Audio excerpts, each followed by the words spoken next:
একদিন হয়ে গেল পানি না মশকে পানি নাই আর খেজুরও নাই কিছু নাই। হযরতে সারা বলেন আল্লাহ আপনি আমার দায়িত্ব নিয়েছেন, আমার কলিজার টুকরা বাচ্চার দায়িত্ব নিয়েছেন। ক্ষুধার যন্ত্রণা সহ্য হয় না, পানি পিপাসায় কাতর, পানি দেন আল্লাহ, পানির ব্যবস্থা করে দেন। আল্লাহ পানি দেয় না। হাজরা কি আমার আল্লাহর গালাগালি করবে? ইব্রাহিম নবী মিথ্যাবাদী, আল্লাহ পানি দেয় না কেন, কি হয়েছে? আমার স্বামীকে মিথ্যা কথা বলেছে। হাজরা পানি পানি করে কলিজার টুকরা বাচ্চাকে ও জায়গায় রেখে দিয়ে দৌড় দিলেন সাফা পাহাড়ে। সাফা পাহাড়ের এমন কালার আমি পাহাড়ে উঠে অনেকক্ষণ লক্ষ্য করে দেখেছি। পাথরে হাত বুলাচ্ছিলাম, হাত দেখলাম পানি নাই। আল্লাহর কসম, সাফা পাহাড়ে উঠে যখন আমি হাত বুলাই প্রথমে দেখছি যে পানি, কিন্তু হাত বোলাবার পরে দেখছি পানি নাই। কারণ সাফা পাহাড় আর মারা পাহাড়ের গেলে আপনি দূর থেকে দেখলে মনে হবে ওটা পুকুর, ওখানে একটা পানির কুয়া। না না না, হযরতে হাজরা দৌড় দিয়ে বাচ্চাকে রেখে দিয়ে ইন্না সাফা, সাফা পাহাড়ে গেলে আচার খেয়ে পড়েছে, পানি নাই।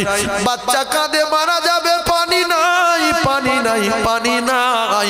হযরতে হাজরা বলেন আমি আবার পিছন দিকে ফিরে তাকিয়ে দেখতে পেলাম ওই পাহাড়ে পানি।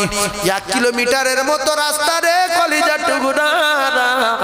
ওই পাহাড়ে আবার হাজরা দৌড় দিলেন, দৌড়ে দৌড়ে ওখানে আচার খেয়ে পড়লো, পানি নাই। আবার ওখান থেকে এ পাহাড়ে আসলো, দেখলো পানি নাই। কি করবো আমার আল্লাহ, পানি নাই, বাচ্চা মারা যাবে, বাঁচবে না। আবার ওই পাহাড়ে গেলেন, পানি নাই। আবার এই পাহাড়ে আসলো, পানি নাই। ও বন্ধনের মেয়েরা, তোমাদের কি সবর না? হাজরা দেখে শিখালাও, ও কলিজার টুকরা সোনারা, এত কষ্টের পরে পানি কোনো পেল না। হাজরা পাহাড়ের দিক থেকে দূরের দিকে লক্ষ্য করলেন, কোন জায়গায় কোনো পাখিটা কি উড়ছে কিনা, কোন জায়গায় কোনো পাখিটা কি যদি ওরে ও জায়গায় পানির সন্ধান পাওয়া যাবে, আমার বাচ্চা বাঁচবে না। কিতাবে লেখা আছে হযরতে হাজরা পাহাড়ে দাঁড়িয়ে চুপচাপ মেরে কাঁদে, আল্লাহ পানি দেন, পানি দেন। আল্লাহ জানিয়ে দিন হাজরা আবার পরীক্ষায় তুমি পাশ করেছো, আমি সেকেন্ডের ভিতরে পানি দিতে পারি, দিলাম না। দেখি আমার হাজরা পাশ করে না ফেল করে। হাজরা পরীক্ষায় পাশ করেছে রে হাজরা। আল্লাহ বললেন জিবরিল তুমি চলে যাও, ইসমাইলের পায়ের গোড়ালির কাছে ডানা মারো, পাহাড় ফাটিয়ে দাও, তোমার ডানা মারার দায়িত্ব।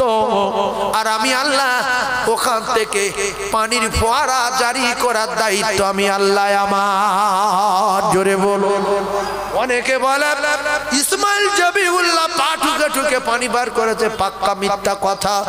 জিবরাইল ডানা মেরেছে ইসমাইল জবিউল্লাহর পায়ের গোড়ালির কাছে, আল্লাহর কুদরতে ওখান থেকে পানির ফোয়ারা আমার আল্লাহ জারি করে দিল। আল্লাহ বলে হাজরা আর কোনদিন পানির কষ্ট হবে না, রোগ হলে ডাক্তার দেখাতে হবে না, রোগ ব্যাধি হলে ডাক্তার দেখাতে হবে না। এতে রোগ শেফা, এতে রোগ মুক্তি, এতে পেটের যন্ত্রণা ভালো হয়ে যাবে, গার ঘা ভালো হয়ে যাবে, এতে পেট ব্যথা ভালো হয়ে যাবে, মাথার যন্ত্রণা ভালো হয়ে যাবে, আর ক্ষুধা তৃষ্ণা মিটে যাবে। কিতাবে লেখা হাজরা দৌড় মেরে গিয়ে জলদি করে গিয়ে কলিজা শুকিয়ে গেছে বাচ্চার, ইসমাইল জবিউল্লাহর পানি পান করালেন। জব কলিজার টুকরা বাচ্চার পানি পান করালেন, নিজে পানি পান করলেন। ইব্রাহিম নবী যে মশকটা দিয়ে গিয়েছিল কিছু পানি ভরা, ওই মশকটা পানি ভরে নিয়ে হাজরা একটা স্বস্তির নিঃশ্বাস ফেললো। আল্লাহ কি সুন্দর পানি খেলাম, কি মিষ্টি পানি খেলাম, আমার জানটা আপনি ঠান্ডা করে দিলেন, আমার কলিজার টুকরা বাচ্চার জান ঠান্ডা হয়ে গেছে, আমার মশক ভরে গেছে। আল্লাহ হাজরা আল্লাহকে ভোলে না, কিন্তু একটা অবাক করা ঘটনা, পাথর ভাঙতে ভাঙতে ভাঙতে ভাঙতে বড় হয়ে যাচ্ছে, ভাঙা বন্ধ হয় না। অবশেষে হযরতে হাজেরা বসে আর থাকতে পারলো না, উঠে গিয়ে ছোট ছোট পাথরগুলো সংগ্রহ করে বাচ্চা ছেলেরা পুকুর ছেঁচার জন্য, মাঠে গাড্ডা ছেঁচার জন্য আল দেয়। হাজেরা পাথর নিয়ে এখানে একটু দিল, ওর পাশে দিল, জম জম জম জম জম, দূর থেকে ঘিরে দিল, যতটুকু ঘিরে দিল ততটুকু ভেঙে ভেঙে গিয়ে পাথরে পাথরে জমে গেল। তাই কুয়াটার নাম হলো জম জম জম জম। একবার জোরে বলুন সুবহানাল্লাহ। ও ভাবিরা, খালারা, জাহান্নামী নারী যারা, শুনে না, স্বামী যদি দুদিন ভাত না আনতে পারে তালাক দাও, বাপের বাড়ি যাব। মুখ্য স্বামী, জ্ঞান নাই, কুঁড়ে, এর বংশ খারাপ। আল্লাহর কসম মারে, আমার নবী খাদিজার খেতে দিতে পারিনি, শেরে খোদা আলী ফাতেমার খেতে দিতে পারিনি। দিনের পর দিন অনাহারে তারা তাদের গালাগালি দেয়নি, তারা বড় কথা বলেনি, তারা স্বামীর খিদমত করে, স্বামীর খুশি খুশি হয়ে আল্লাহর জান্নাত টিকিট নিয়ে চলে গেল দুনিয়া ছেড়ে জান্নাতে। মা খাদিজা দুনিয়ায় বিল্ডিং তৈরি হয়েছে জান্নাতে। ভাবি রে, তোমার স্বামীর গায়ে কত ক্ষমতা, তোমার স্বামীর মতো 1 কোটি স্বামী যদি একদিকে রাখা হয়, শেরে খোদা আলী যদি একার অপর দিকে রাখা হয়, আলী কাররামাল্লাহু ওয়াজহু ক্ষমতা বেশি হয়ে যায়। আলীর কলিজার টুকরা হাসান শুকাচ্ছে, হুসাইন শুকিয়ে আছে, ফাতেমা ক্ষুধার যন্ত্রণায় পড়ে আছে।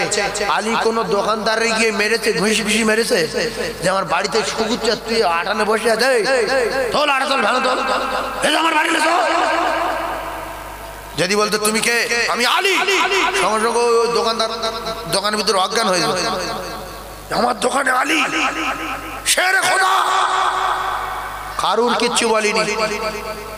বাচ্চা শুকিয়ে আছে, কাঁদছে, বাড়ি গিয়ে ফাতেমা কিচ্ছু আনতে পারি। খাতুনে জান্নাত বললেন, বাচ্চা দুটো মারা যাবে, আমার চাদরটা নিয়ে মদিনার বাজারে বিক্রি করে দেন। ও বন্ধনের নারীরা, জাহান্নামের টিকিট লেনেওয়ালিরা, আল্লাহর কুদরত বজা বড় দায়। চাদর বিক্রি করতে গেলেন, জান্নাতি রানীর চাদর, জান্নাতি রানীর চাদর, জান্নাতি রানীর চাদর কে নেবে? বিক্রি করলেন 6 টাকা। হঠাৎ করে আলী কাররামাল্লাহু ওয়াজহু খুশি হয়ে গেলেন, খরিদ্দার পেয়ে গেছি, আমার হাসানের খেতে দেব, আমার হুসাইনের খেতে দেব, আমার ফাতিমার খেতে দেব রে, বাঁচবে না। চলে গেলেন মদিনার বাজারে, দৌড় দিলেন। হঠাৎ করে আল্লাহ বলে, আমি আলীর পরীক্ষা করব। আল্লাহ বলে, ফেরেশতা চলে যাও। একজন ফেরেশতা গিয়ে বলছে, আলী যদি কাছে টাকা পয়সা থাকে কিছু দাও, কয়েকদিন খাইনি। আলী বলছে, না 2 টাকা লও। আছে আর ক টাকা? 4 টাকা। এইবারে দৌড় দিয়েছে, 4 টাকা হলে হয়ে যাবে। যে মিথ্যা কথা বলে না সাহাবায়ে কেরাম মাথায় রাখেন। আরেকজন গিয়ে বলছে, আলী আমার তো কয়েকদিন খাওয়া নাই, মারা যাব, কিছু আছে কাছে আছে? এত ক্ষমতা থাকা সত্ত্বেও শেরে খোদা আলী, আমরা যদি হতাম এই পরিস্থিতি, যদি পড়তাম, বাড়িতে বাচ্চা কাচ্চা চাচার কাছে মরে যাওয়া বলে, আর ফকিরকে যদি চাইতো, তোমারই ফকিরে বাপের না বলবে, তুই বাড়ার কার কাছে আছিস রে, বাড়ির খবর জানিস, গলার বাঁশ তুলে দেবো। আলী আসে, আসে না নাই? বলছে হ্যাঁ আছে। ফের 2 টাকা। আর ক টাকা আছে? 2 টাকা। ফের আলী টাকা আছে, কয়েকদিন খাইনি। হ্যাঁ আসে না নাই? ফের 2 টাকা। শেরে খোদা আলী দাঁড়িয়ে কাঁদে, আল্লাহ মিথ্যা কথা বলতে পারলাম না, ফাতেমা মারা যাবে, বাঁচবে না। হাসান হোসেন তাকিয়ে আছে রাস্তার দিকে, বলে, মা আব্বু তো চাদর বিক্রি করতে গেল বাজারে, এখনো কেন আসে না? বলছে চাদর যেহেতু নিয়ে গেছে বাবা, খানা শিওর আনবে, একটুখানি ধৈর্য ধারণ করো, কেঁদো না। শেরে খোদা আলী বলে, আল্লাহ আমি বাড়ি কি করে যাব? আমি ফাতেমার কাছে কি বলবো?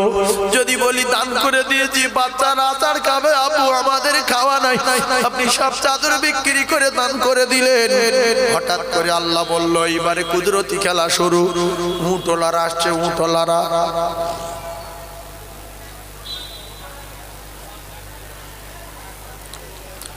বলছে, ও নবীর জামাই, এখানে দাঁড়িয়ে আছো কেন? উট কিনবে? কি কিনতে বলছে? উট। তা হযরত আলীর কাছে টাকা আছে?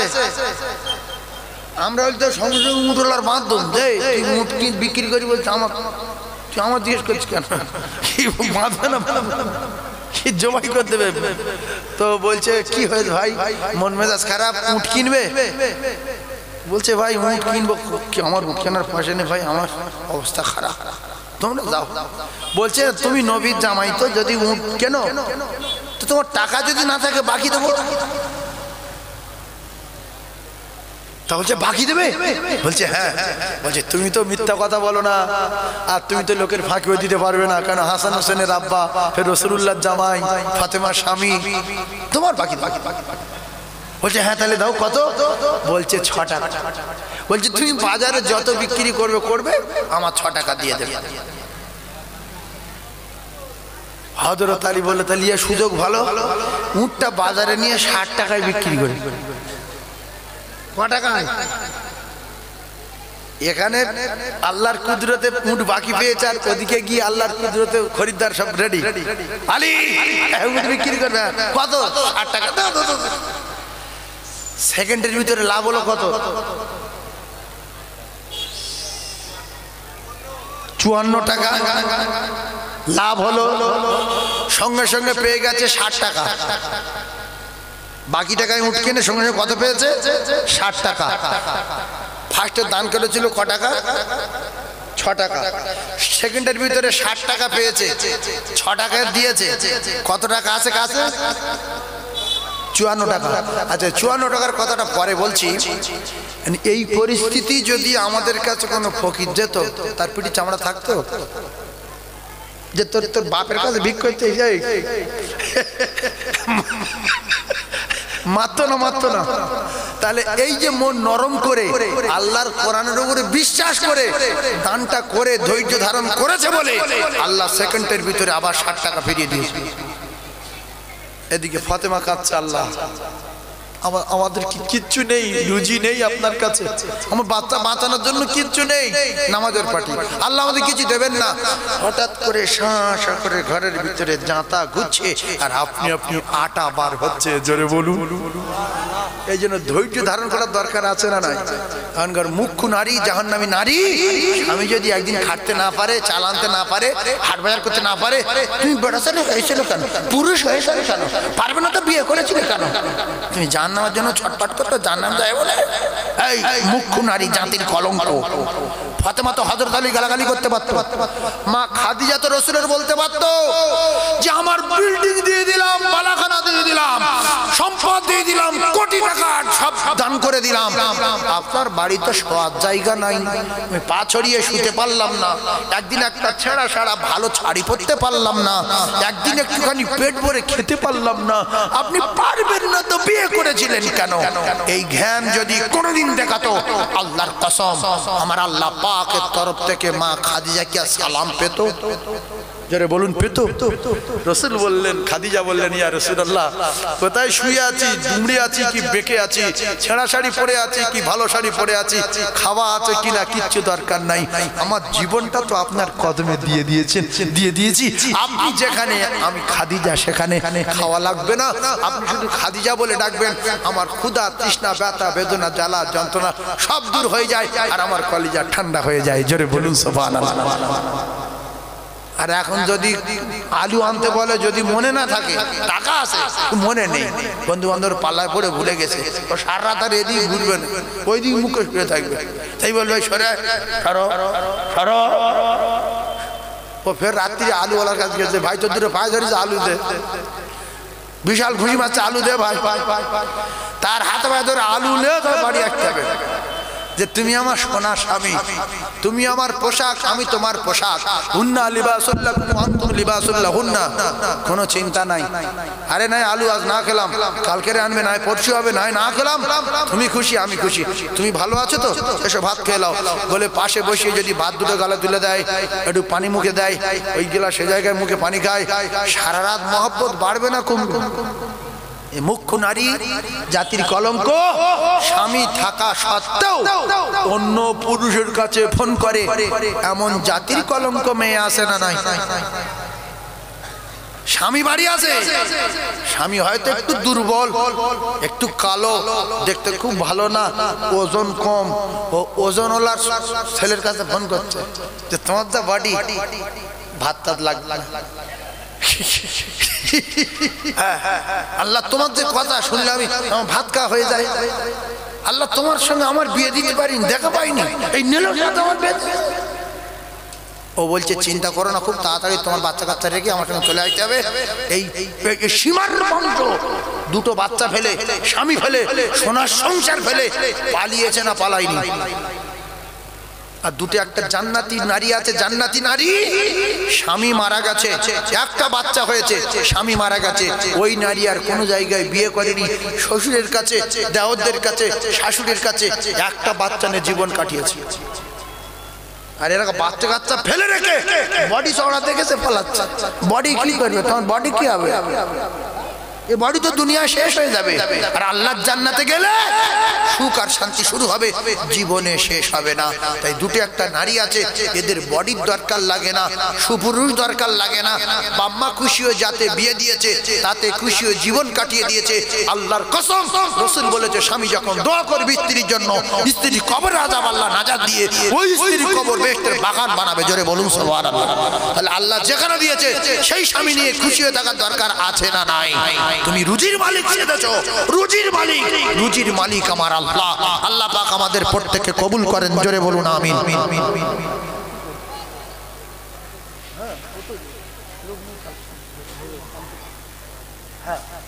আমার সোনার চাঁদ ভাই, সেই জন্য আমার মায়েদের বলছি শুনে রাখেন, রুজির মালিক আপনারা না। পাঁচ ওয়াক্ত নামাজ পড়েন, স্বামীর নামাজ পড়তে বলেন, আর আপনি আল্লাহর কাছে দোয়া চান যে আল্লাহ রুজির ব্যবস্থা করে দেন, আমার স্বামীর একটা ভালো কাজ দেন, আমাদের একটা ভালো ব্যবসা দেখিয়ে দেন। আল্লাহর কসম, আল্লাহর কাছে মালের অভাব নাই। আল্লাহ যারা চান তারে বাদশা বানিয়ে দেন, আল্লাহ যারা চান তারে ধনী বানিয়ে দেন। জোরে বলুন সুবহানাল্লাহ। একবার চিল্লে তাকবীর দেন, নারে তাকবীর, আর জোরে নারে তাকবীর। মহব্বতে বলেন আল্লাহুম্মা।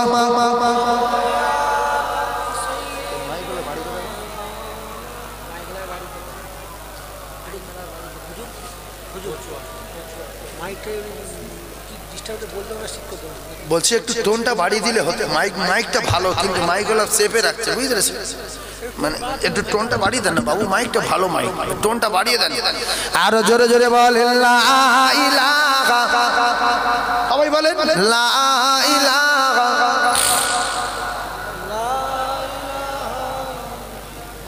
লা ইলাহা ইল্লাল্লাহ মুহাম্মাদুর রাসূলুল্লাহ সাল্লাল্লাহু আলাইহি ওয়াসাল্লাম। আমার সোনার চাঁদেরা, তাহলে শেষে একটা আমল আপনাদের কাছে দিয়ে যাব, আমলটা করবেন। আর একটা কথা বলি, এই আপনাদের এই গ্রামের লোক, আমি যে এতক্ষণ বাইরে বাইরের নাম বলছিলাম, গ্রামের লোকের কথা বলবো। তিনি ওয়াজ করেছেন, হাজী সাহেব হয়েছেন, তিনি বলেছেন আমার সঙ্গে যে হুজুর আপনার ওয়াজ শুনে কোরআন শরীফ পড়া শিখেছি। যে কোরআনের এত গুরুত্ব আমি জানতাম না, আপনার ওয়াজ শুনে কোরআন পড়া শিখেছি, হজও করেছি, মদিনায় কোরআন পড়েছি, এলাকায় এসে কোরআন পড়েছি। আল্লাহর কসম, আমার ওয়াজ শুনে বহু ছেলেরা আমার কাছে ফোন করে বলেছে হুজুর ফ্রি ফায়ার জীবনের মতো ছেড়ে দিয়েছি, আমরা 15 জন মদ খেতাম, জীবনে কোনোদিন মদে মুখ দেই না। আমার ওয়াজ শুনে আমার কাছে বলেছে, হুজুর 5 ওয়াক্ত নামাজ পড়া ধরেছি, আপনাদের গ্রামে জলসা করতে এসেছি। সে হাজী সাহেব বলল, হুজুর আমি আপনার ওয়াজ শুনে কোরআন শরীফ শিখেছি, আগে কিচ্ছু জানতাম না, কোরআন পড়লে এত খুশি আমার আল্লাহ পাক, এই কোরআন হলো আমার রাসূলুল্লাহর মুজিজা। জোরে বলো। তাহলে আমরা যে কজন বসে আছি আল্লাহর রাস্তায় দুটো পায়ে ধরে বলছি, কালকের 15 টাকা দিয়ে একটা নুরানি কায়দা কিনে আপনাদের মসজিদের ইমাম সাহেবের কাছে হোক আর আপনাদের এলাকার কোন মৌলবী ছেলের কাছে হোক, কোরআন শরীফ সপ্তাহে একদিন পড়বেন, আলিফ বে তে সে জিম হে খে বলে চলে যাবেন, ব্যবসা করতে যাবেন। 1 সপ্তাহ পরে ফের যদি কোনোদিন সময় পান, তোর পরের লাইনটা দাল জাল র জ সিন সিন সদ দদ, ব্যাস। আবার দিন 10 পরে আসেন, যেহেতু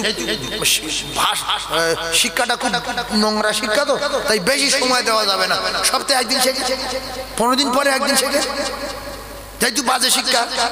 আর যদি বলেন যে না হুজুর শিক্ষাটা ভালো, তাহলে প্রত্যেক দিন একটা করে সময় বার করে, যেন পায়খানা না করলেও তোমার ইরাকে গেলে পায়খানা করতে হবে, আমেরিকায় গেলে পায়খানা করতে হবে, প্লেনে উঠলেও পায়খানা করতে হবে, ওই পায়খানা বন্ধ করে সপ্তাহখানে ঘরে দেখি না, এটা আমার কাজ করতে হবে, খাই আর না খাই আমার পায়খানা করতেই হবে। একটুখানি করে 1 মিনিট করে সময় দিয়ে দেখবেন, কোরআন যখন আপনি শিখে যাবেন, আল্লাহর কসম ওই কোরআন আপনার কবরের সাথী, হাসরের সাথী, মিজানের সাথী, ফুলসিরাতের সাথী, আল্লাহ পাকের জান্নাতে পৌঁছে দিয়ে জান্নাতে আপনার সঙ্গে থাকবে, বলুন সুবহানাল্লাহ। আর ওই কোরআন শরীফ জান্নাতে যাওয়ার পরে আল্লাহ পাক বলবেন, আমার পয়গম্বর, ও আমার পয়গম্বর নবী দাউদ রে,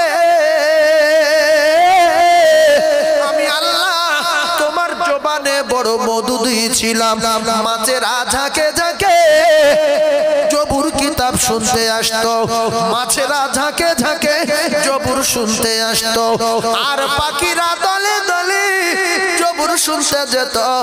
ও আমার দাউদ পয়গম্বর, আজকের তোমার ওই মধুর আওয়াজ আমার জান্নাতীদের সামনে শোনাও, আর তুমি সূরা মুলক তেলাওয়াত করো, জোরে বলো। এই জন্য গলায় যার সুর আছে না, এটা আল্লাহ পাকের নিয়ামত। আমাদের নবীর গলায় এত সুর দিয়েছিল, কিরকম সুর আল্লাহ আমরা তো জানি না, তবে আমরা আমাদের নবীর জন্য আমরা দেখতে পাই স্বপ্নেতে। জোরে বলুন না আমিন, জোরে বলুন আমিন। হাদিস পাকে আছে, শুনেছি আমার নবীর এত সুর ছিল, নবী যখন রাতের বেলা কোরআন শরীফ পড়তো, কাফের পর্যন্ত ঘুমাতে পারতো না, শুধু আসারকে ঠেকিরে রাসূলুল্লাহর বাড়ি চলে আসতো।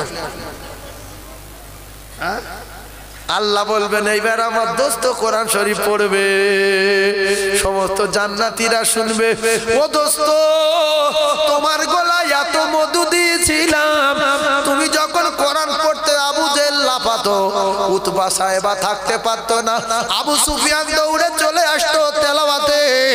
ওরা যখন মিটিং করলো কোরআন শুনবো না, কারণ আমরা লিডার নিষেধ করার পরে যদি আমরা রাতের বেলা আওয়াজে ঘুমাতে না পারি, সাধারণ লোক ঝাঁকে ঝাঁকে কলমা পড়ে নেবে, ঠেকানো যাবে না, সুতরাং কোরআন শোনা যাবে না। এলাকায় এলাকায় সব মিছিল বার করো, কোরআন শোনা যাচ্ছে না, যাবে না, কোরআন শোনা বন্ধ। ভাই নেতা যদি ক্ষমতায় থাকে, শ্রোতাগুলো যদি পার্টি ঢোকার ইচ্ছা হয়, তুমি ভয়তে নেতার দিকে থাকে না, থাকে না। তো রাসূলুল্লাহর কাছে ইমানের কলমা পড়ার জন্য সাহাবারা পাগল, কিন্তু আবু জেহেলের মারি ভয়তে বলছে, কাকু আমরা আপনার লোক, আমরা আপনার লোক। কথা বুঝতে পারছেন না? কারণ আবু জেহেল মক্কার লিডার, কথার উপরে কথা বললে মাথা চলে যাবে, জানটা টানছে কলেমা পড়ি, কিন্তু ভয়ে পড়তে পাচ্ছে না। কলিজা টুকরা ভাইরা আমার, ও মুসলমানেরা রে, যুবকেরা জনেরা, আবু জেহেল তখন মুস্তার মক্কার বড় মুস্তান। এই মুস্তান পৃথিবীর 1 নাম্বার মুস্তান আবু জেহেল, আর আবু জেহেলের পাশের মুস্তান হলো হযরতে ওমর। ওমর তখন কলেমা পড়েনি। ওমর বড় মুস্তান না, আবু জেহেলের 1 নাম্বার মুস্তান, শের পান্ডা। ভাইরা আমার, বাবাজিরা, আল্লাহর নবী, দিন ও দুনিয়ার বাদশা, আকায়ে নামদার তাজদার তাজদারে মদিনা বিশ্ব নবীকে মারবে, বিশ্ব নবীকে মার্ডার করে দেবে। কাবার চত্বরে লোক লাগানো হলো। সিদ্দিক আকবর রাদিয়াল্লাহু তাআলা ওই সময় বলেছিলেন, ইয়া রাসূলুল্লাহ হে ইয়া হাবিবাল্লাহ, লুকিয়ে লুকিয়ে লুকিয়ে লুকিয়ে লুকিয়ে লুকিয়ে লুকিয়ে লুকিয়ে আর কতদিন এইভাবে কলেমার প্রচার করব। ইয়া রাসূলুল্লাহ গো, আজকে আমি আবু বকর কাবার চত্বরে দাঁড়িয়ে, আমি একেবারে কাবার চত্বরের উপরে দাঁড়িয়ে প্রকাশ ময়দানে খোলা বক্তব্য দেব। ও মুসলমানেরা, সর্বপ্রথম যিনি কাবার চত্বরে প্রকাশ ময়দানে খোলা বক্তব্য দিয়েছিলেন তিনি হলেন হযরত আবু বকর সিদ্দিক রাদিয়াল্লাহু তাআলা আনহু। এই বেঈমানের লোক লস্করেরা সিদ্দিক আকবর রাদিয়াল্লাহু তাআলা আনহু এত মারা মেরেছিল, এত মারা মেরেছে, আবু বকর সিদ্দিক রাদিয়াল্লাহু তাআলা আনহু বেহুশ হয়ে কাবার চত্বরে পড়ে গেছে। আল্লাহর নবী দিন দুনিয়ার বাদশার সাহাবীর শরীরে রক্ত চারিদিকে জারি হয়ে যায়। অন্যান্য সাহাবায়ে কেরাম আল্লাহ রাসূলকে নিয়ে কাবার চত্বর ছেড়ে চলে যায়। আবু বকর সিদ্দিক একা পড়ে আছে মুসলমান, একা কাবার চত্বরে। আবু বকর সিদ্দিকের মা তখন কলমা পড়েনি। ও মুসলমানেরা, আল্লাহ রাসূলের যে বংশে জন্ম, আবু বকর সিদ্দিক ওই বংশে জন্ম। আল্লাহ রাসূল কুরাইশ, আবু বকর সিদ্দিক আল কুরাইশ। নবী কোন বংশে শিখেলেন? কুরাইশ। আর আবু বকর সিদ্দিক কুরাইশ। একই বংশে, একই বংশের ছেলে। তার রাসূলের বয়স বেশি না আবু বকর সিদ্দিক? না না, আবু বকর সিদ্দিক রাসূলের চেয়ে ছোট, বয়সে ছোট। নবী নবুয়ত পেয়েছে 40-এ, আবু বকর সিদ্দিক কলেমা পড়েছে 37-এ। মুখের কথা বলে দিলাম, লক্ষ লক্ষ ক্যাসেটে হয়ে গেল। তার মানে পুরো পৃথিবীর সামনে বলতে হচ্ছে, ও কলিজা টুরানা বয়স্ক সাহাবী বটে আবু বকর, নবীর চেয়ে বয়সে বড় না, 2 থেকে 2.5 বছরের ছোট। সিদ্দিক আকবর রাদিয়াল্লাহু তাআলা আনহু রাসূলুল্লাহ ছোটবেলার সাথী ছিল। হিজরতের সাথে, মক্কার সাথে আবু বকর সিদ্দিক রাদিয়াল্লাহু তাআলা আনহু রাসূলের চেয়ে বয়স কম, কাবার চত্বরে পড়ে আছে। আবু বকর সিদ্দিকের মা খবর পেয়েছে আবু বকর মারা গেছে। কে মারা গেছে? আবু বকর মারা গেছে। আর মোহাম্মদ আর মোহাম্মদের লোকজন আমার ছেলেকে ওই জায়গায় মরা দেখে ওরা সব পালিয়ে গেছে। আপনার ভাই যদি টিএমসি করে আর আপনি যদি আরএসপি করেন, কথা বলেন না, কিন্তু ভালো করে বুঝলেন, ভাইয়ের সঙ্গে কথা বলেন না, কিন্তু আপনার ভাই যখন অকারণে অন্য লোক ধরে মারবে, আপনি কি সহ্য করতে পারবেন? আমার ভাই টিএমসি করে, আমি আরএসপি করি, কথা বলি না, কিন্তু আমার সামনে এরকম মাল্লি গালি, দাঁত ভেঙে দেবে, ভেঙে দেবে না দেবেন? এখন আবু বকর সিদ্দিক যখন পড়ে গেল, ভালো করে বোঝেন, পড়ে গেল, মা দুধ নিয়ে আসলো। আর আবু বকর সিদ্দিকের বংশের লোকগুলো কলেমা পড়েনি, কেউ বলো, ওরা কলেমা পড়েনি, ওরা আসলো, এসে বলছে আবু জাহেলের লোকজনের, বলছে মানে একই পার্টি দুটো ভাগ হয়ে গেছে। হিসাব বুঝতে পারছেন কি? একই দল, টিএমসি দল, হঠাৎ করে মারামারি হয়ে দুটো ভাগ হয়ে গেছে, এক পার্টির লোক। এরা বলছে আবু জাহেল, এ আমার ভাইটা কি অন্যায় করেছে? এ নয় মুহাম্মাদের সঙ্গে চলাফেরা করে, কলমা পড়েছে, তা জায়গাটা অন্যায় করেছে, তার জন্য আমরা তো বোঝাচ্ছি ওর সঙ্গে চলিনি, ওর কথা মতো চলিনি, ওর কলেমা পড়িনি, ও মিথ্যাবাদী, ও জাদুকর, আমরা তোর পিছনে বোঝাচ্ছি। তা বলে এরম আর মারে?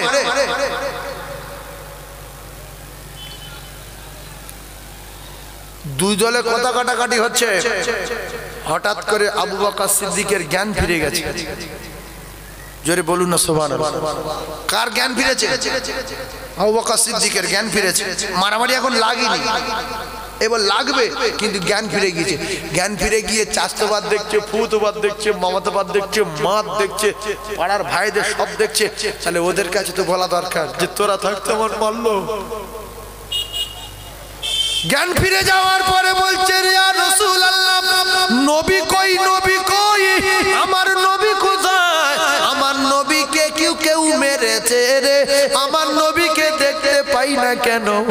আবু বকর সিদ্দিকের মা বলছে একটু দুধ খেয়ে নে, তো শরীরে রক্ত নাই। বলে মা দুধ পান করব না অতক্ষণ যতক্ষণ পর্যন্ত না আমি আমার নবীকে দেখতে না পাই। জোরে বলো। এবার বংশের লোক রেগে যাবে না? যাবে না। কার জন্য মারামারি করছি ঘরে ঘরে? এ তো এর জ্ঞান হওয়ার পর ফের বলতে যাই মোহাম্মদ কই। আবু জাহেল বলছে তোর লোক দোষ করলে ফের এর মার আমরা চলে যাচ্ছে। কথা হইতো ফের এর মার। এদি বলতো যে আমার ভাইরা কই, আমার মারলো আর মোহাম্মদ চলে গেল। সাহাবারা জানতেন যে আমরা জীবন দেব, রসুলের লুকিয়ে রাখবো, গর্তের ভিতরে রাখবো, ঘরের ভিতরে রাখবো, আমরা মরবো, তো রসুলের মারতে দেব না। তাই আবু বকর পড়ে গেছে, যা হোক। অন্যান্য সাহাবারা বলছে আমরা রসুলকে নিয়ে চলে যাই, যা হয় পরে হবে। আবু বকর সিদ্দিকের মা কোন রকম দুধ খাওয়াতে পারলো না, বলছে মা আমার নবী কোথায়? যতক্ষণ না নবীকে দেখবো ততক্ষণ দুধ পান করবো না। এজন্য প্রেমে আর ভালোবাসায় আর ইমানদারের দিক দিয়ে আল্লাহর কসম তাম পৃথিবী যত ওলি আছে, যত সাহাবায়ে কেরাম আছে, আর যত মুফতি মুহাদ্দিস আছে, সিদ্দিক আকবর নাম্বার 1। জোরে বলো। এর নাম প্রেম, এর নাম প্রেম। সাপে কামড়ালো, রাসূলুল্লাহ উরতের উপর মাথা দিয়ে শুয়ে আছে, আবু বকর সিদ্দিকের পায়ে সাপে কামড়েছে, বিষের যন্ত্রণায় ঠক ঠক করে কাঁপছে আর মরে যাচ্ছে, শরীর নীল হয়ে গেছে। তবু মাথায় হাত দিয়ে একবার ডাকলো না যে আমি মরে যাচ্ছি, ওঠেন।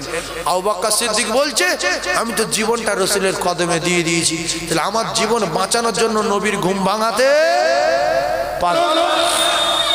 তাহলে যারা আমরা কোরআন শরীফ পড়তে পারি না, বোঝেন আমরা সমাজে লাঞ্ছিত বঞ্চিত আছি না নাই? বলছে দুলাভাই এমএ কমপ্লিট, বলছে হ্যাঁ। বলছে আল্লাহ ভালো করুক। ছোট শালিটা মাদ্রাসায় পড়ে, এসে ওই কোরআন শরীফ নিয়ে বলছে দুলাভাই এখান থেকে একটু বলে দাও। বলছে আমি জানি না। ছোট শালির জ্ঞান কম, বলছো দুলাভাই কোরআন শরীফ পড়তে পার না, আমার পড়া বল দিতে পার না। তুমি বলছো বিরাট শিক্ষিত, কি হোক তক্ত বসি মাথা ঠোঁক এবারে ঘর ভিতরে। ছি ছি ছি ছি, যেটা বিনি পয়সায় শিখে নেওয়া যায়। একটা ইমাম সাহেবের কাছে 1 মিনিট খায়রুকুম মান তাআল্লামাল কুরআন ওয়া আল্লামা। ফ্রি তো ফ্রি। কোরআন শরীফের যদি সম্মান দিতাম আমরা, সমাজের আলেমগুলো এত খুশি হতো, আল্লাহ এত খুশি হতো, এদের জানটা ঠান্ডা হতো। কোরআন শরীফ নোংরা কিতাব বলেও পড়িনি, বাচ্চাদেরকে পড়াইনি, যদিও কারুর পড়াই তো তাদের উপযুক্ত টিউশনি বেতন দেইনি, পয়সা দেইনি। আর ইংলিশ পড়ানোর জন্য যে মাস্টারের কাছে দিলাম সপ্তাহে 4 দিন 5000 টাকা। আর কোরআন শরীফ যদি বলা সপ্তাহে 4 দিন 200 টাকা, সঙ্গে সঙ্গে খাবার করে বাড়ি বাড়ি মারবে খানা। নোংরা জিনিস শিখবো 200 টাকা শিখবো নি, বারো। আর ইংলিশে 4000 শিখবো। পৃথিবী যত মাদ্রাসা আছে কোন মাদ্রাসার ফি নেই 20000, ভর্তি ফি 20000 আছে। কিন্তু স্কুলে অনেক বড় বড় হোস্টেলে আপনি দেখবেন ইংলিশ মিডিয়ামে ফি নিচ্ছে 10,000, 15,000, 20,000, 30,000। ভর্তি ফি দেওয়ার পরে মাসে মাসে দিচ্ছে 15,000, 10,000, 12,000, 8,000, 20,000 মাসে মাসে দিচ্ছে। আর কোরআন শরীফের কারিয়ানা ভাবে পড়াবে, কোরআন শরীফের হাফেজ করাবে, বংশের 10 জন জাহান্নামীকে নিয়ে আল্লাহর কোরআনের হাফেজ জান্নাতে যাবে। মূর্খ পড়াইনি, এ জানে আমি আমি যদি কোরআন পড়াই, হাফেজ করাই, আমার ছেলে আমার নিয়ে আল্লাহর জান্নাতে যাবে। আমি যদি আমার ছেলের এমএ করাই, কোরআন যদি না শেখাই, অন্তত ইংলিশ কবিতা পড়ে আমার গায়ে যদি মৃত্যুর সময় দুটো ফুঁক দেয়, অন্তত কিচ্ছু না হোক এই কষ্ট করে পড়ানোর বিনিময় মৃত্যুর সময় আমার আযাবটা ডবল হবে। আপনি এমএ করেছেন তো আলহামদুলিল্লাহ, বিএড করেছেন আলহামদুলিল্লাহ, আপনি সঙ্গে কোরআন শরীফটা শিখিয়ে দেন যে এইটা তোর জীবনের আলো, এইটা তোর জীবনের নূর, এইটা তোর সঙ্গের সাথী, এটাই তোর গোরের বাতি। আমি তো শিখিয়ে দিয়েছি। একটা অন্ধ লোকের ধরে নিয়ে এই রাস্তায় গ্রামে যত বাথরুমের পায়খানা আছে সব তুলে উঁচু করে ফেলে দেবেন, এতটা উঁচু করে, 2 ইঞ্চি উঁচু করে। আর একটা অন্ধ লোকের ওই পায়খানার উপর দিয়ে টেনে নিয়ে যাবেন, আর অন্ধ লোক বলছে বাবা মাঝে মাঝে স্লিপ হচ্ছে কেন বাবা? অন্ধ লোকটা বলছে যে টেনে নিয়ে যাচ্ছে, বলছে বাবা মাঝে মাঝে স্লিপ হচ্ছে কেন বাবা? তো বলছে এই রাস্তার নতুন কাজ হচ্ছে তো পাঁক ফেলা হয়েছে। তো বলছে পাঁক তো গুরু মতো গাছ বলছে কেন? অন্ধ কিন্তু নাক ভালো।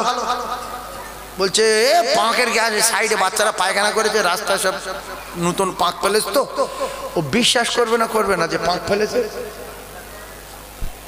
হ্যাঁ না বলে, ওর তো চোখ নেই। আর যদি চোখ আলাদা করে ওই গুরু বলতে টেনলে আতো, যদি বলতো পাঁক ফেলেছে, একেবারে ওর বাপের নাম ভুলে দেবেন। উচ্চ বা ভালো করে বোঝার চেষ্টা করুন। মাধ্যমিক পাশ করেছে, চোখ নাই, তাই মদ খাওয়া ধরেছে, আসে না নাই? আসে না নাই? বিএ পাশ করেছে, চোখ নাই, গাঁজা খাওয়া ধরেছে।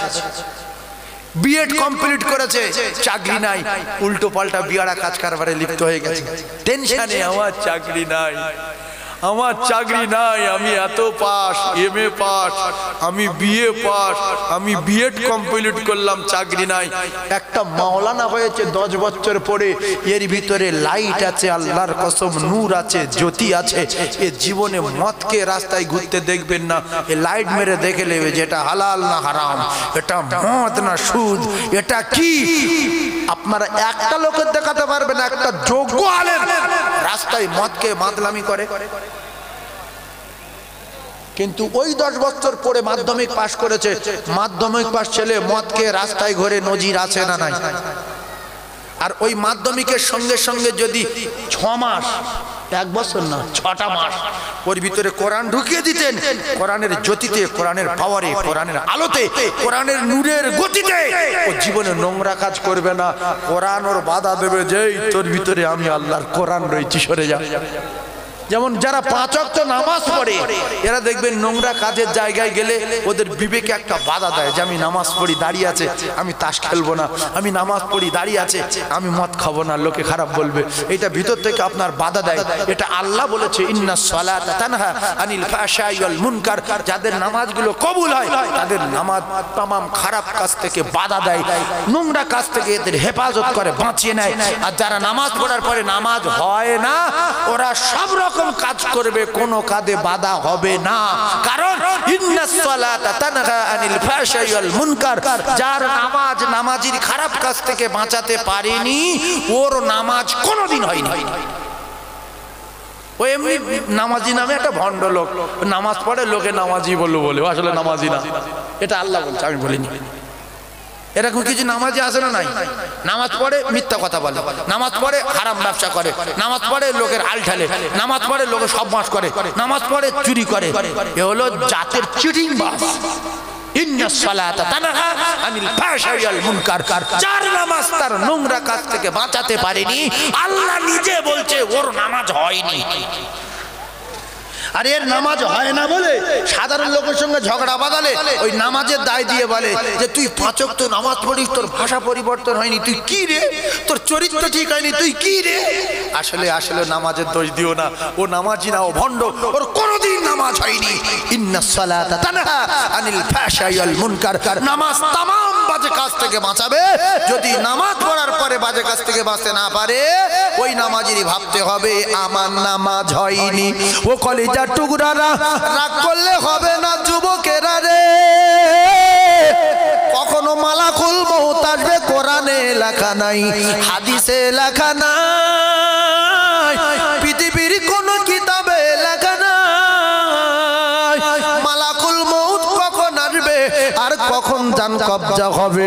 সেজন্য আমি যুবকদের বলি, যুবক যার জন্য অন্যায় করছো, স্ত্রীর জন্য না মায়ের জন্য না বাপের জন্য, ছেলের জন্য না মেয়ের জন্য, ভাবি কার জন্য অন্যায় করছো বলো সোনা ভাবি, কেন তুমি অন্যায় করছো?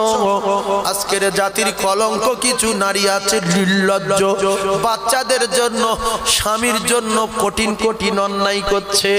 সংসার চলে না বলে, সংসারে ভালো চলবে বলে, সংসার এমনি করে টোটো কিনবে বলে, অটো কিনবে বলে, নিদেন খাওয়া খাবো বলে, মূর্খ নারী, জাতির কলঙ্ক, জাহান্নামী নারী বন্ধনের ব্যবসায় জুড়ে গেছে। এই যে ভালো করে আপনারা কথাগুলো বোঝার চেষ্টা করুন। আমার আল্লাহ পাক কোরআনে বললেন, ইয়াউমা ইয়াফিরুল মারউ মিন আখি ওয়া উম্মিহি ওয়া আবিহি ওয়া সাহিবাতি ওয়া বানি। ও জ্ঞানী ভাইরা রে,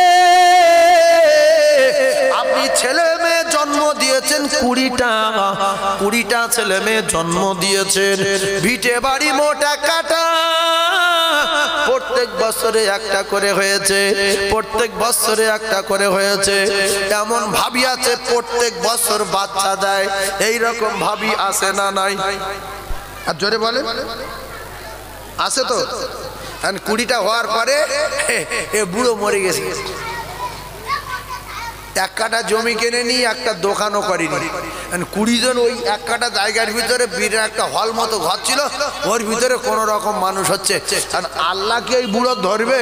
যদি 20টা ছেলে মেয়ে জন্ম দিয়েছি, জমি কিনিনি কেন বল, বা একটা দোকান কিনিনি কেন, কই পাচ্ছে? ধরবে না? ধরবে না? হ্যাঁ না বলে না তো? ধরবে না? ধরবে না? এই 2-3 জন বলছে ধরবে। এখন এইরকম মানুষ দুনিয়া আছে, তাই গিন্নিগুলো বন্ধনে দিয়ে দিই। আল্লাহর কসম ধরবে না। কেন ধরবে? আমার ছেলে তৈরি করার ক্ষমতা আছে। ছেলে মেয়ে স্বামী স্ত্রী মিলন মাধ্যমে দেয় কে? আল্লাহ দেয়। স্বামী স্ত্রী মিলন হলে যদি বাচ্চা হতো, তাহলে মানুষ ওই আটকুড়ো হয়ে দুনিয়ার গাছপালা শেকড় চিবুতো না। মিলন হলি বাচ্চা। যাদের বাচ্চা হয় না, কে কি না বলছে, তুই এ কর, খিরি গাছের গোড়ার যে মূল সাদা শিকড়টা, ওইটা বেটে 3 দিন খাবি। ও খেয়েছে। আবার বলছে তুই এ কর, কলা গাছের মাঝখানে যে ওই শিকড় আছে, পুরো মাঝখানে শিকড়, ওই খেয়েছে। তারপরে গোলায় হালছি, কোমরে হালছি, শুধু মাদলির, আজমির থেকে আছে দীঘা বন্ধ, সব জায়গায় মাদলি কোমরে। একটা বাচ্চার দরকার, যত ডাক্তার সবার দেখিয়েছে, বাচ্চা যারা দেবে না, কোনো কায়দায় বাচ্চা তৈরি করতে পারবে না। আল্লাহ বলে, আমি যার বাচ্চা দেই সেই বাচ্চা পাই। ওয়া মা মিন দাব্বাতিন ফিল আরদি ইল্লা আলাল্লাহি রিজকুহা। আমরা সর কুকুরের চেয়ে ভালো না খারাপ? কথা বলে ভালো তো। আমার আল্লাহ পাক কোরআনে কারীমের ভিতরে জানালেন, तमाम পৃথিবী যত আমার সৃষ্টি আছে, আমি আল্লাহ পাক দায়িত্ব নিয়েছি, প্রত্যেকের খাওয়ানোর মালিক আমি আল্লাহ, প্রত্যেকের রিজকের জিম্মা আমি আল্লাহ আমার। আমরা যদি কুকুরের চেয়ে ভালো হই, গরুর চেয়ে ভালো হই, পশুর চেয়ে ভালো হই, পিপিলিকার চেয়ে ভালো হই, तमाम মখলুকের চেয়ে ভালো হই, তাহলে আল্লাহ পাক যদি বাঘের খোরাক দিতে পারে জঙ্গলে, সাপের খোরাক দিতে পারে জঙ্গলে, হরিণের খোরাক দিতে পারে জঙ্গলে, ও কলিজার টুকরারা, কুকুরের প্যান কার্ড নেই, গরুর ব্যাংকের বই নেই, ওদের ব্যাংকে টাকা রাখা নেই, ওরা যদি দুনিয়ার জমিনে হদ্দ খাওয়া খেয়ে বেঁচে থাকতে পারে, আর মুসলমানের ঘরে জন্ম নিয়ে প্যান কার্ড, এটিএম কার্ড, অমুক কার্ড, ব্যাংকে টাকা রেখে তবু এদের আশা মেটে না, খাবার দালায় গুগুড়ে খাচ্ছে মানুষের বা ঘরে জন্ম নিয়ে। কলিজার টুকরা ভাবি রে, 30টা ছেলে মেয়ে জন্ম দিয়ে যদি 1 কাঠা জমি না কিনতে পারি, আমি কসম খোদারকে বলি, আমার আল্লাহ কৈফাত নেবে না, কারণ প্রত্যেকের রিজকের জিম্মা আমি আমার আল্লাহ নিয়েছে। ও কলিজার টুকরা মায়েরা, বুড়া, বেটিরা, আমরা যে একটা জাহান্নামে যাওয়ার কথা বলি, আমি কি আমার ছেলে মেয়ের ভবিষ্যৎ করব না? আমি কি আমার ছেলের ভবিষ্যৎ করব না? না না না না না, তুমি তোমার ছেলে মেয়ের ভবিষ্যৎ গড়ার মালিক না, তুমি তোমার ছেলে মেয়ের ভবিষ্যতের মালিক না, তোমার ভবিষ্যতের মালিক যিনি, তোমার ছেলের ভবিষ্যতের মালিকও তিনি হলেন আমার আল্লাহ। মুখ্য নারী জাতির কলঙ্ক, স্বামীর বুঝিয়ে বুঝিয়ে গ্রুপে যোগ দিয়েছে। আমি যদি বন্ধন না করতাম অটো করতে কিনতে, ঘরটা প্লাস্টার কি করে করতে, তুমি জাহান্নামের টিকিটটা কি করে পেতে, তোমার মায়ের কি করে জাহান্নামে দিতে, তোমার বাপের কি করে জাহান্নামের টিকিট দিতে। আমি বন্ধন করলাম বলে তোমার মা নামাজ পড়ে আমার হাতে খায়, জাহান্নামের টিকিট ধরিয়ে দিলাম। তোমার বাপ 5 ওয়াক্ত নামাজ পড়ে আমার হাতে খায়, ও বুড়োরও শেষ করলাম। আর তোমার নাম তো দায়ুসের খাতায় তুলে দিয়েছি, আর দায়ুসুল আদখুলুল জান্নাহ, তোমার জান্নাতে যাওয়ার রাস্তা আটকে দিলাম। আর আমি তো জাহান্নামের লিডার নারী, আমিও খায় হয়ে গেলাম। আর আমার পেটে যে কটা ছেলে মেয়ে হবে সব কটা হারাম রক্তই তৈরি হবে, আর ছেলে মেয়েও নষ্ট করে দিলাম। এই জন্য রাসূলুল্লাহ বলেছেন, যাদের পেটে সন্তান আসে তাদের খানা বিরাট চেক করে খেতে হয়, আল্লাহর কসম। কারণ ওই খানা খাওয়ার পরে যে রক্তটা হয়, ওই রক্তটা বাচ্চার নাভি, মায়ের নাভিটা রক্ত নাভি একটা আছে মায়েদের, ওই নাভিটা কেটে বাচ্চার নাভি জুড়ে দেওয়া হয়। আর ওই খাদ্যখানায় যে রক্ত হয়, ওই রক্তটা বাচ্চার খাদ্য হয়। তাহলে মা যদি বন্ধনের টাকা তুলে খায়, আমার পেটে কচি আছে, 6 মাস হয়েছে, একটু বেশি বেশি খাচ্ছে, লোনের টাকা নাও, বন্ধনের টাকা তোলো 3.5 লাখ, তুলে নিয়ে গোশ লেসো, খাসি লেসো, ডিম লেসো, ভালো ভালো খাবার লেসো, আমি খাই। যত খাচ্ছে বাচ্চার রক্ত হারাম হয়ে যাচ্ছে। ওই বাচ্চা চোর হয়ে আসবে, ডাকাত হয়ে আসবে, 8 বছর বয়স থেকে মদ খাওয়া ধরবে। বুঝলেন, আমি তো শেষ, 5 বছর থেকে মদ খাবে, এইটুকু বাচ্চারা বিড়ি খাচ্ছে। এই নবীর মেম্বারে বসে যদি মিথ্যা বলি, আল্লাহ আমার বিচার করবে, জিভ কেটে নেবে। লক্ষ্মীকান্তপুর এলাকায়, নাম ধরে বলছি, লক্ষ্মীকান্তপুর এলাকায় এতগুলো মিডিয়া, ওরা সব শুনছে, শোনো, গ্রামটার নাম আমার ঠিক মনে নেই। তো ওখানে আমি ওয়াজ করে বেরিয়ে আসলাম, এই সাইজের বাচ্চাগুলো আমার সঙ্গে হেঁটে আসছে, 8 থেকে 10 জন। আমার সঙ্গে কে কে ছিল? মাওলানা নজরুল ইসলাম ছিল, কালিকাতলা, আমি ছিলাম, আমার ড্রাইভার ছিল, আমরা 3 জন আছি। তো বলছে এত লং রাস্তা গাড়ি ছাড়বো, তা কাজ করিয়া ওদের বললাম, এই কোন দোকানে চা ভালো হয় রে? বলছে এই মোড়ে মাথার দোকানে বিশাল চা। বলছে হুজুর আমরা আপনার পাগল। আচ্ছা যেখানে ওয়াজ হয় তোরা চলে যাস? বলছে হ্যাঁ হুজুর এই টিম। এবারে বাচ্চা ছেলে যে জ্ঞান কম তার প্রমাণ দেখেন। এই জন্য ওদের মাথায় সেই মানে ওদের চিন্তা ভাবনা সেটাই নেই যে হুজুর রয়েছে আমরা কি করে বিড়ি কিনি। ওদের যে ব্রেন কম, বলে বাচ্চা আর কুকুরের সমান একটা কথা বলে না, বলে আমার সঙ্গে গল্প করতে করতে এসে বলছে আমি এই দাঁড়িয়ে আছি, মাওলানা নজরুল এই দাঁড়িয়ে আছে, ওই ছোট ছোট ছেলেরা বলছে বাবু 1 বান্ডিল বিড়ি দাও। রাত তখন 2-2-2:30 বাজে, 1 বান্ডিল বিড়ি দাও। দোকানদার 1 বান্ডিল বিড়ি দিল, আরেকজন বলছে আমার 1 বান্ডিল দাও, ওর 1 বান্ডিল দিল। ওরা দূরে দূরে ছিল, বলছে সেই তো যাবো বাড়ি যাবো তো বিড়ি খেয়ে যাই। আরেকজন বলছে আমার 1 বান্ডিল, 3 বান্ডিল বিড়ি কিনলো। আমি একজনের জিজ্ঞাসা করলাম এই তুই বিড়ি কি করবি রে? বলছে আমার খাই হুজুর, আমি বিড়ি খাই। শুধু এই কথা না, একটা জায়গায় জলসা গিয়েছি মুর্শিদাবাদে, নাম ধরে বলছি, ওরা শোনো, আল্লাহ সামিউম বাসির। নাস্তা করবে, নাস্তা দিতে বলছি, বলছে নাস্তা দিচ্ছি, বিড়ি খাইলে বলে বিড়ি নিয়েছে। আমি মাওলানা নজরুল বলছে এই নজরুল এই নাস্তায় বিড়ি,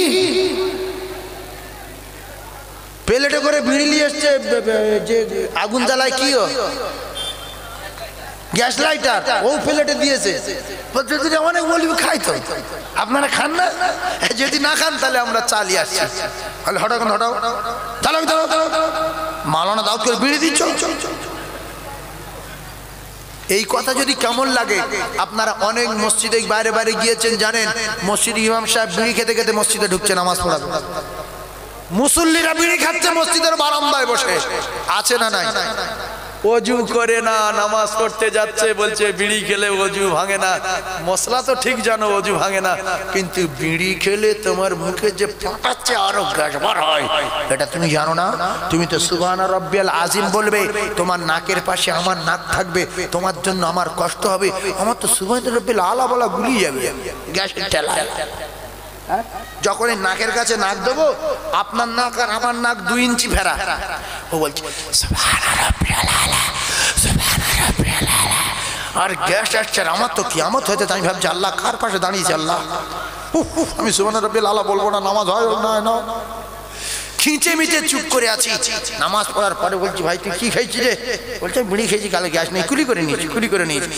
যে বিড়ি খায় তার মনে হয় যে আমার মুখে গ্যাস নেই, কিন্তু পাশের লোকের জিজ্ঞাসা করবেন কি গ্যাস, কথা ঠিক বলছেন ভুল বলছি? এই দুর্গন্ধ নিয়ে মসজিদে গিয়ে মানুষের কষ্ট দেওয়া যায়? ও তো আপনার পিছনে জীবনে দাঁড়াবে না। মসজিদে যে প্রথম খুঁজবে সে কই, সেই দাঁড়িয়ে রয়েছে, ওই পারে দাঁড়াবে, দাঁড়াবে না যে তুই আমার ডাকবি না, তুই ওখানে পড়। আর ও সারা এলাকার লোকের সঙ্গে বলবে মসজিদ যে যা উড়বি দাঁড়াবে নি, ওর মুখে বিশ্রী গ্যাস। এরপরে অনেকে মূলো খেয়ে নামাজ পড়তে যায়, দৌড়ে চলে যায়। মূলো খেলে একটা ঢেকুর ওঠে না? ওঠে না। ওই ঢেকুর উঠলো মসজিদে নামাজ পড়তে পড়তে, সুবহান রাব্বিয়াল আযীম, হাঁটি হাত দিয়ে সুবহান রাব্বিয়াল আযীম বলতে বলতে ইস কিয়ামত শুরু হয়ে গেল মসজিদে। যে কি খেলো রে ভাই! নামাজিদের কষ্ট হবে না? হবে না? তাই বিড়ি দিচ্ছে খেতে, আর ওখানকার বাচ্চারা বিড়ি খাচ্ছে যে হুজুর এটা আমরা খাই, অসুবিধা নাই। এই জন্য কোন মায়ের পেটে আল্লাহ নবী দিয়েছে, কোন মায়ের পেটে মুজাদ্দিদ দিয়েছে, কোন মায়ের পেটে আল্লাহর ওলি দিয়েছে, আর কোন মায়ের পেটে চোর আর মদখোর দিয়েছে। আছে না নাই? হ্যাঁ, ওই যেমন কর্ম তেমন ফল। ফোন নিয়ে সারা জল সময় ঘুরছে। তোমার ফোন নাম্বারটা দাও, তোমার জন্য খুব মনটা খারাপ আছে, কদিন পর খুঁজি তোমার পাইনি। আল্লাহ তোমার ভালো করে ফোন নাম্বারটা দাও, তোমার সব মাস করবো আমি। দাও। ও কলিজার টুকরা ভাইরা আমার, প্রত্যেকটা মানুষের আল্লাহ ভালোবাসি। মিশরের জমিনে সাধারণ একটা বাড়ির মেয়ে, তার নাম ছিল হাজেরা। হাজেরার পেটটা এত পরিষ্কার রেখেছিল, টাকা দেওয়ার পরে লোভ দেখিয়ে ওই পেটটা নোংরা করতে পারিনি। বাচ্চা সাধুন বলছে যা হয় হবে, যত টাকা লাগে লাগবে, হাজেরার আমি চাই।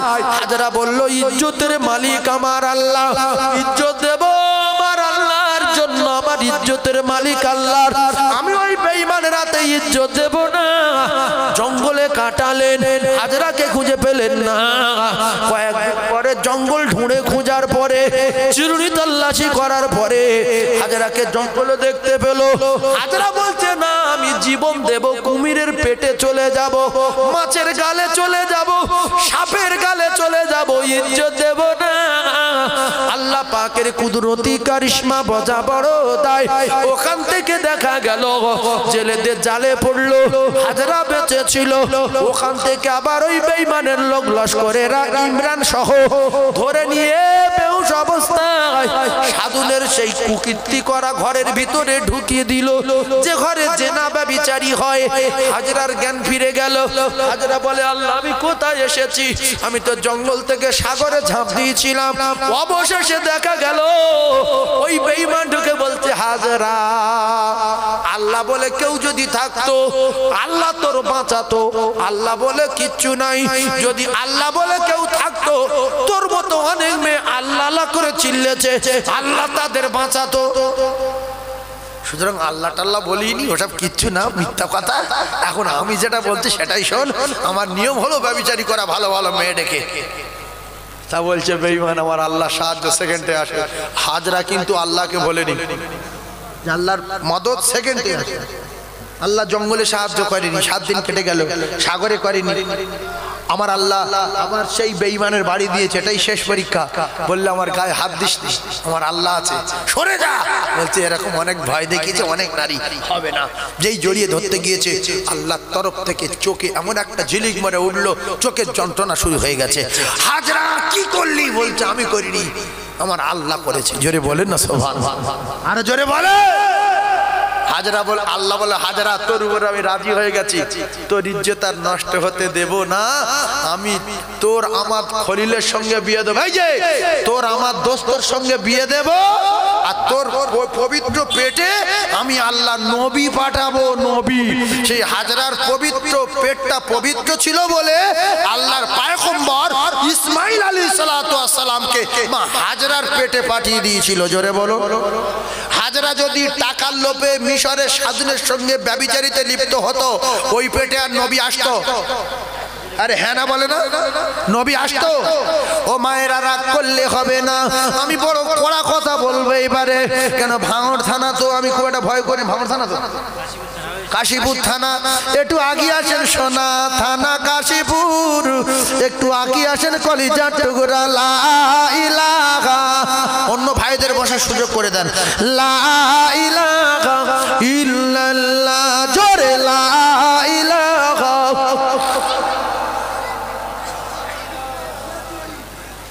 একজন 10 টাকা দিয়েছে। লা ইলাহা ইল্লাল্লাহ মুহাম্মাদুর রাসূলুল্লাহ। কলেমা পড়লে গুনাহ হয় না। জ্ঞানী মানুষ আপনারা বলেন লা ইলাহা।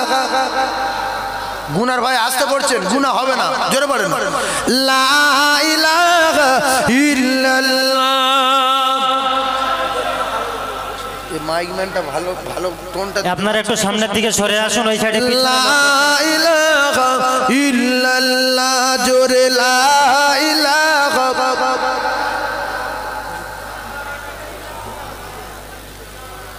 লা ইলাহা ইল্লাল্লাহ মুহাম্মাদুর রাসূলুল্লাহ।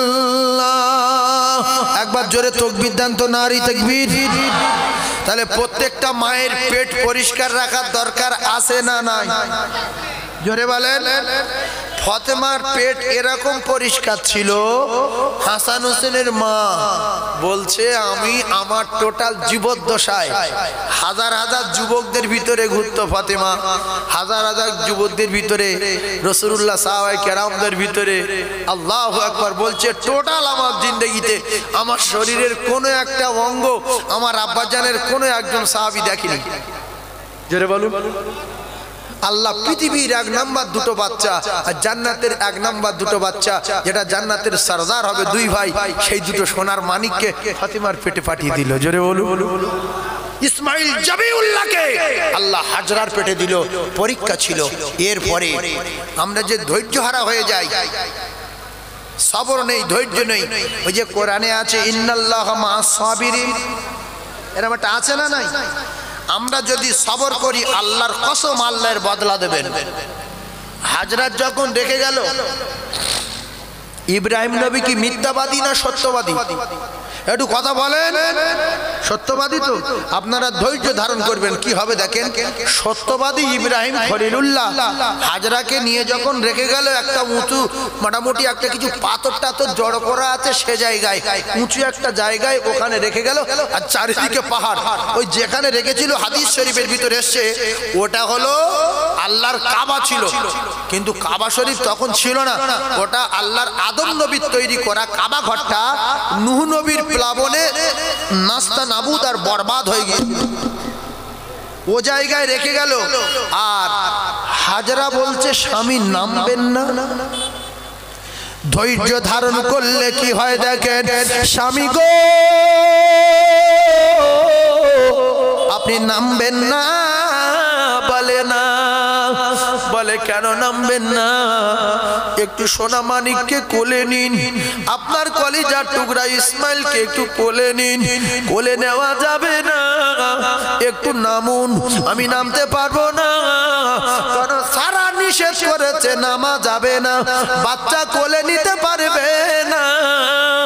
ও কলিজার টুকরা ভাইরা আমার নামলো না, বাচ্চা কোলে নিল না। হাজরা জানিয়ে দিলেন স্বামী গো আপনি তো আল্লাহর পয়গম্বর, একটা কথা শুধু বলে যান, আপনি কি আমার বড় বুবু সারার কথা মতো জায়গায় রেখে যাচ্ছেন না আপনার মর্জি মতো আপনি রেখে যাচ্ছেন? এতটুকু শুনতে চাই। যেহেতু আপনি নবী, আপনি মিথ্যা কথা বলবেন না। ওই সময় ইব্রাহিম খলিলুল্লাহ বললেন বিবি, ও বিবি হাজরা, আমার জানের টুকরা ইসমাইল, আমার কলিজার টুকরা ইসমাইলকে আমি এই জায়গায় মরুভূমিতে রেখে যাচ্ছি, আর আমি আমার স্ত্রী হাজরাকে আমি এই মরু ময়দানে রেখে যাই। আমি আমার সারার কথা মতো না, আমি আমার মর্জি মতো না, আমার আল্লাহ পাক আমার কলিজার টুকরা ইসমাইলের আর আমার স্ত্রী হাজরার দায়িত্ব নিয়েছে। সেজন্য আমি আমার আল্লাহর অর্ডারে, আল্লাহর হুকুমে আমার কলিজার টুকরা বেটা আর আমার স্ত্রীকে এই ফাঁকা ময়দানে রেখে গেলাম। হাজেরা কি নারী দেখেন, বলছে তাহলে আমি বিরাট খুশি, যেহেতু আল্লাহ আমার দায়িত্ব নিয়েছে, মানে কি আমার আর কোনো কষ্ট হবে না। আল্লাহ যা যা বলবে সঙ্গে সঙ্গে সেটা হয়ে যাবে। আল্লাহ আমার খেতে দেবে, বলে হ্যাঁ। আল্লাহ সম্পূর্ণ দায়িত্ব আমার, বলে হ্যাঁ। বাচ্চার চিন্তা নাই, তোমার চিন্তা নাই। হযরত ইব্রাহিম খলিলুল্লাহ চোখের পানি জারি হয়ে যায়, নামতে পারলো না। কলিজার টুকরা ভাইরা, ও মুসলমানেরা, ইব্রাহিম আলাইহিস সালাতু ওয়াস সালাম চলে গেলেন। এদিকে কয়েকদিন হয়ে গেল, পানি না, মশকে পানি নাই, আর খেজুরও নাই কিসের। এলেন সবার পরে, সে যে মা আমিনার কোলের চাঁদ করে ঝলমল। তোরা সাল্লি আলা মুহাম্মাদিন, বল সকলে বল আল্লাহুম্মা, জোরে বল। মাওলানা মুহাম্মদ ওয়ালা আলিহি,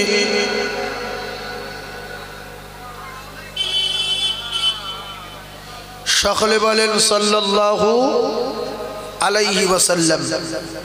ভাই, যে কথা বলছিলাম, যে সমস্ত যুবক রাস্তায় আছো, বাবু তোমরা এসে বসে পড়ো। সোনা মা বোন বেটিরা, তোমরা তোমাদের জায়গায় চলে যাও।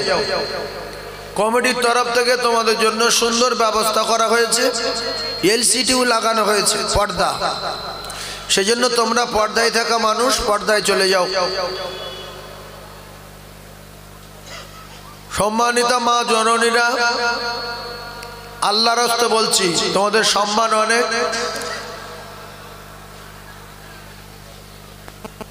যে সমস্ত মা বোন বেটিরা রাস্তায় এদিক ওদিক ছড়িয়ে ছিটে ঘোরাফেরা করছে,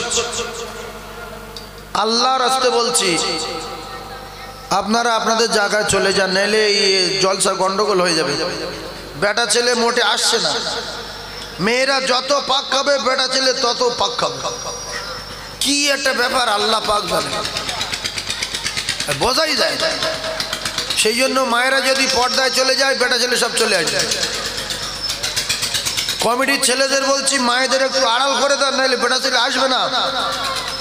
ওদের একটু পর্দায় গিয়ে বসতে বলেন, মাহফিলটা ভরে যাক। একবার তাকবীরে ধ্বনি দেন, নারে তাকবীর। আরো জোরে বলেন, নারে তাকবীর। আল কোরআনের আলো, আল হাদিসের আলো, নারে তাকবীর। আল্লাহ রাসূল দিন দুনিয়ার বাদশা জানান, লা ইউমিনু আহাদুকুম হাত্তা কুনা আহাব্বা ইলাইহি মিন ওয়ালিদিহি ওয়া ওয়ালাদিহি ওয়ান নাস আজমাইন। আমার আল্লাহ পাক কোরআনে কারীমের ভিতরে জানান, কুল ইন কুনতুম তুহিব্বুনাল্লাহ ফাত্তাবিউনি ইউহিব্বুকুমুল্লাহ ওয়া ইয়াগফির লাকুম যুনুবাকুম ওয়াল্লাহু গফুরুর রহিম। জোরে বলেন না সুবহানাল্লাহ। বুঝতে পারলে চিল্লে সুবহানাল্লাহ বলতো। আচ্ছা, যার সঙ্গে প্রেম করি তার যদি চুমো খাই, মহব্বত বাড়বে না কমবে? হ্যাঁ, কথা বলেন। আর যদি প্রেম করি, মুখে বলি, যদি চুমো টুমো না খাই, মহব্বত বাড়বে? যার সাথে প্রেম করি তার সঙ্গে যদি অন্তত পক্ষে দিনে একবার হলেও দেখা করি, মহব্বত বাড়ে না কমে? বাড়ে। তাহলে আমরা যে কজন বসে আছি সব প্রেম করা লোক, ভালোবাসা করা লোক। আমি যদি আপনাদের জিজ্ঞাসা করি যে আমরা যে কজন বসে আছি কোরআন শরীফকে কে কে ভালোবাসি, আপনারা সব কজন বলবে আমি ভালোবাসি। তাহলে যার সঙ্গে ভালোবাসি বলে স্বীকার করি, বললে বলবেন জীবনের চেয়েও বেশি বাসি। এটা পাক্কা মিথ্যা কথা। আমরা যদি কোরআনের জীবনের চেয়ে বেশি ভালোবাসতাম, অন্তত সারা দিনের ভিতরে হোক, সপ্তাহে একবার হোক, কোরআনের কাছে গিয়ে কোরআন খুলে দেখতাম, কোরআনের সঙ্গে সম্পর্ক রাখতাম। ভাই, এই দুনিয়ায় প্রেম করে যদি দুনিয়ার প্রেম করতে গেলে কত টাকা খরচ হচ্ছে, কত কি কিনে দিতে হচ্ছে, মলম কিনে দিতে হচ্ছে, ফেয়ার অ্যান্ড লাভলি দিতে হচ্ছে, ফোনে রিচার্জ মেরে দিতে হচ্ছে, সময় ব্যয় করতে হচ্ছে। আল্লাহর কসম, কোরআনের সঙ্গে যারা প্রেম করি বলে, কোরআনকে যারা ভালোবাসি বলে, কোরআনে কারিমে যদি চুমা দিতে চান খরচ কত? জায়গাটা বলে ফ্রি। তাহলে মৃত্যু থাকে দুনিয়ায়, কত বড় মিথ্যাবাদী। কোরআন শরীফ মসজিদে আছে, নিজের বাড়িতে আছে, আমি পড়তে পারি না। তাহলে আমি যদি কোরআন শরীফটা নিয়ে বুকে রেখে একটু জড়িয়ে ধরে দুটো চুমো খেয়ে বলি, হে আল্লাহ, আমি আপনার কোরআন পড়তে পারি না, এই কোরআন আপনি আমার সঙ্গে সাথী বানিয়ে দেবেন, আর এই কোরআন যেন আমার সঙ্গে কবরে যায়, আমি যেন কোরআনের সহবত নিয়ে কোরআন শিখে মরতে পারি, এতে আল্লাহ খুশি না বেজার? তাহলে যারা ভালোবাসি বলি কোরআনকে, কোরআনের চুমো আমি আল্লাহর কসম খেয়ে বললে ভুল হবে না, আমরা যে কজন বসে আছি কসম খেয়ে বলছি সবাই কোরআনে চুমো দিইনি। কথা ঠিক বলেছেন ভুল বলেছেন? আবার বলে তুমি কোরআন শরীফ ভালোবাসো? ও বাবা, ভালোবাসি মানে কোরআন শরীফ মানে বিশাল ভালোবাসি। তা যার ভালোবাসো তার সঙ্গে একটু দেখা করো। আপনারা মানুষ, আপনারা জ্ঞানী মানুষ, আপনারা শিক্ষিত মানুষ, বুদ্ধিজীবী, একটু আমার কথার দিকে লক্ষ্য করুন। আল্লাহ রাসূল দিন ও দুনিয়ার বাদশাহ বিশ্বনবী হাবিবুল্লাহ জানিয়েছেন, খায়রুকুম মান তাআল্লামাল কুরআন ওয়া আল্লামা। রাসূলুল্লাহর হাদিসগুলো সত্য না মিথ্যা? আমার আল্লাহ বলেছেন, আমার দোস্ত কোনোদিন বানিয়ে একটা কথা বলেনি, যদি কোনোদিন বলতো আমি আমার দোস্তর জিভ টেনে ছিঁড়ে বার করে দিতাম। এই জন্য বিশ্বাস করেন রাসূলুল্লাহর কথাগুলো সত্য। তবে যুবক যারা আছো, সোনার মানিকেরা বিরাট রেগে যাবে আমার কথা শুনলে, কিন্তু আমি আমার কথা বলবো না, রাসূলের হাদিস বলবো, আল্লাহর কোরআন বলবো। রেগে যদি যাও তাহলে আল্লাহর উপরে রাগো, আর রাসূলের উপরে রেগে যাও, আমার উপরে রাগো না। আমি তো এগুলো বলি না, আল্লাহ যেগুলো বলতে বলেছে সেইগুলো বলছি। আমি ছোট্ট একটা মিসাল দিচ্ছি, বোঝার চেষ্টা করুন। কারণ রঘুনাথপুর বলে কথা সাংঘাতিক জায়গা। রঘুনাথপুরে মৌলানা আনসার সাহেব হুজুরের বাড়ি আছে না? মৌলানা খালিক সাহেব হুজুর, রঘুনাথপুর। আনসার সাহেব হুজুরের কথা অনেকবার বলেছি। আনসার সাহেব হুজুরের সঙ্গে বহুত জলসা আল্লাহ করিয়েছে। আল্লাহ পাক এত ইলমের তাকত দিয়েছিল, এনি টাইম হর হালতে আরবি টু আরবি কথা বলতে পারতেন। কথা ঠিক না বলবো? আমার থানায় কোনো জায়গায় গন্ডগোল বলতে গেলে আনসার সাহেবের ডাক, আমাদের অসুবিধা আছে। কি আর খবর আছে না? না, হ্যাঁ, সেই গ্রামের মানুষ আপনারা, সেই পাড়ার, সেই বস্তির, আপনাদের প্রচন্ড জ্ঞান আছে, একটু বোঝার চেষ্টা করবেন। আচ্ছা, একজন লোক, একজন বুড়ো লোকের কথা বলি, ও এশার নামাজ পড়ে বাড়ি গিয়ে দুটো ভাত খেয়ে মসজিদে চলে এসছে। এসে সারা রাত শুধু নফল নামাজ পড়ছে, তাহাজ্জুদ পড়ছে, আর এর আগে ইশরাক পড়েছে, আবাবিন পড়েছে, সালাত তাসবিহ নামাজ পড়েছে। পড়ে 2500 দানার তাসবিহ। কত হাজার? 2500। যে 1000 কি গুনবো? প্যান্ডেলের কোলবন্দে এত বড়, ওই নিয়ে বসে শুধু টানছে টানছে টানতে টানতে টানতে টানতে টানতে সকাল হয়ে গেল, ফজরে আজান হয়ে গেল। এইবারে সুন্নত পড়ে বাবু বসে আছে, ফজরের নামাজ পড়লো, পড়ে বাড়ি আসলো। প্রচন্ড কষ্ট করেছে রাতের বেলা। আর একটা বুড়ো সারা রাত ঘুমিয়েছে, নামাজ পড়ে গোটা রাত ঘুমিয়েছে। ঘুমিয়ে সকালবেলা উঠে মসজিদে গিয়ে ফজরের নামাজ পড়ে, আর ওই মৌলবীর কাছে গিয়ে আলিফ বে তে সে জিম হে খে বা আলিফ বা তা সা জিম হা খ এই পর্যন্ত পড়েছে। এখন আগের বুড়োটার ইবাদতের পাওয়ার বেশি না এই বুড়োর ইবাদতের পাওয়ার বেশি? আগের বুড়োর না পরের বুড়োর? একটু বলেন। আর ও সারা রাত কি বেকার খেটেছে? বলেন বলেন। ও সারা রাত নামাজ পড়েছে, তাহাজ্জুদ পড়েছে, ফের 2500 দানা তসবি 8-10 বার পাক খাইয়েছে, শুধু ঘুরিয়েছে। আর এ সারা রাত ঘুমিয়ে সকালবেলা ইমাম সাহেবের কাছে আলিফ বা তা সা জিম হা খ দাল জাল র জ সিন সিন সাদ ত জ আইন গাইন ফা কফ কাফ লাম মিম নুন ওয়াও হা লাম আলিফ হামজা ইয়া ইয়া এই পর্যন্ত পড়ে বুড়ো বাড়ি গিয়ে ভাত খেয়ে শুয়ে পড়েছে। কলিজার টুকরা ভাইরা আমার, আপনারা বিচার করুন, আগের বুড়ো সারা রাত জেগেছে, পরের বুড়ো সারা রাত ঘুমিয়েছে, এশার নামাজ পড়ে ফজরের নামাজ জামাতে পড়ে একটা মৌলবীর কাছে 1 মিনিট কোরআন শরীফ শেখার জন্য কায়দা পড়েছে। আমলে ইবাদতে পাওয়ারে সম্মানে কোন বুড়োটা 1 নাম্বার হয়েছে? পরের বুড়ো। তাহলে আপনাদের যদি এত জ্ঞান থাকে আপনারা এরকম করেন না কেন? এরকম করার দরকার আছে না নাই? জি। তাহলে পরের বুড়ো ফার্স্ট হলো, আগের বুড়োর আমল পরের বুড়োর কাছে পারলো না। এটা রাসূলুল্লাহর হাদিস। আল্লাহ রাসূল বলেছেন, খায়রুকুম মান তাআল্লামাল কুরআন ওয়া আল্লামা। 24 ঘন্টার ভিতরে যদি কোনো কোরআন প্রেমিক কোরআনকে ভালোবাসি বলে, কোরআন শেখার জন্য যদি 1 মিনিট করে কোরআনের পিছনে সময় লাগায়, তার ওস্তাদের কাছে পড়ে, আমি রাসূলুল্লাহ কথা দিলাম, আমলে ইবাদতে পাওয়ারে সম্মানে तमाम পৃথিবীর 1 নাম্বার যদি সে শেখে আল্লাহ পাকের কোরআন। জোরে বলো। যে লোক কায়দা পড়ে ও কোরআন পড়ে না? পড়ে না। এই আলিফ বে তে সেগুলো কোরআন শরীফে আছে তো না শুধু কায়দায় আছে? কোরআন শরীফে আছে না? ভালো করে তত্ত্ব বোঝার চেষ্টা করুন। আমি আজকে আপনাদের একটা ব্যবসা শিখিয়ে দেব। প্রত্যেকটা মানুষ ব্যবসা করতে চায়, লাভের ব্যবসা, সোনার ব্যবসা, হীরা মণি মুক্তার ব্যবসা। আমি শিখিয়ে দেব ইমানি ব্যবসা। আমরা আমল করব, আমল করব, ইমান আমল করব। কলিজার টুকরা ভাইরা আমার, ইমানি ব্যবসা করব। আমি পৃথিবীর সবচেয়ে বড় ব্যবসার কথা আপনাদেরকে শুনিয়ে দিতে চাই। আল্লাহ রাসূল দিন ও দুনিয়ার বাদশা জানিয়ে দিলেন, তালাবুল ইলম ফরিদাতুন আলা কুল্লি মুসলিম।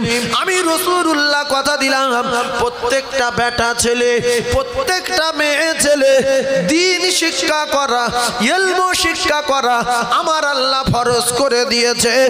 জোরে বলুন সুবহানাল্লাহ। এইবার আসেন, এই বুড়ো ইবাদত করেছে 12 ঘন্টা, 12 ঘন্টাই ধরি, আর ওই বুড়ো 1 মিনিট। ওর পাওয়ার বেশি কেন? আল্লাহ রাসূল জানান, ও যখন নামাজ পড়ার পরে ইমাম সাহেবের কাছে হোক আর মক্তবে মাওলানার কাছে হোক কায়দা শিখতে যাবে, আমি রাসূলুল্লাহ কথা দিলাম, প্রত্যেক কদমে কদমে কদমে 1 বছরের ইবাদতের সওয়াব, নফল না কমপ্লিট ইবাদতের সওয়াব ওই বুড়োর নামায় আমলে লেখা হবে। যদিও 10 পা দূরে হয়, 10 বছরের ইবাদত পেয়েছে। একবার জোরে বলুন সুবহানাল্লাহ। আর বাড়ির থেকে যদি ওই মক্তব কিংবা মাদ্রাসা 500 কদম হয়, আল্লাহ রাসূল জানান, প্রত্যেক কদমে 1 বছর, 500 কদম যদি হয়, 500 বছরের ইবাদতের সওয়াব তার নামায় আমলে লেখা হয়। জোরে বলুন, জোরে বলতে পারেনি সুবহানাল্লাহটা? তাহলে এই জন্য এই বুড়োর পাওয়ার এত বেশি। এরপরে ওই বুড়ো আলিফ বে তে সে শিখবো বলে যে রাস্তাতে হেঁটে হেঁটে যাবে, ওই রাস্তার পিপিলিকাগুলো, ওই রাস্তার আশেপাশে পুকুরের মাছগুলো আপনার মাগফিরাতে দোয়া চাইতে থাকবে। শুধু তাই না, আপনি যখন কোরআন শেখার জন্য যাচ্ছেন, আপনার বডির কত দাম আমি বলতে পারবো না, তবে এতটুকু বলতে পারি, আপনার পায়ে ধুলোর এত দাম বেড়ে যাবে। আপনার পায়ের ধুলোর এত দাম, আপনার পায়ে ধুলোর বরকত লব বলে আল্লাহ পাকের বেগোনা মালায়েকা ফেরেশতারা তাদের নূরের ডানা আপনার কদমের তলায় বিছিয়ে দিয়ে দেবে। জোরে বলুন। তাহলে আমরা যদি আল্লাহ বিশ্বাস করি, কবর আছে বিশ্বাস করি, হাসর বিশ্বাস করি, মিজান বিশ্বাস করি, তাহলে এই ব্যবসা করার দরকার আছে না নাই? যেটা প্রত্যেক কদমে 1 বছরের ইবাদতের সওয়াব, এছাড়া মাছেরা দোয়া করবে, রাস্তার পিপিলিকারা দোয়া করবে, আর আল্লাহ পাকের ফেরেশতারা আমার পায়ের তলায় নূরের ডানা বিছিয়ে দেবে।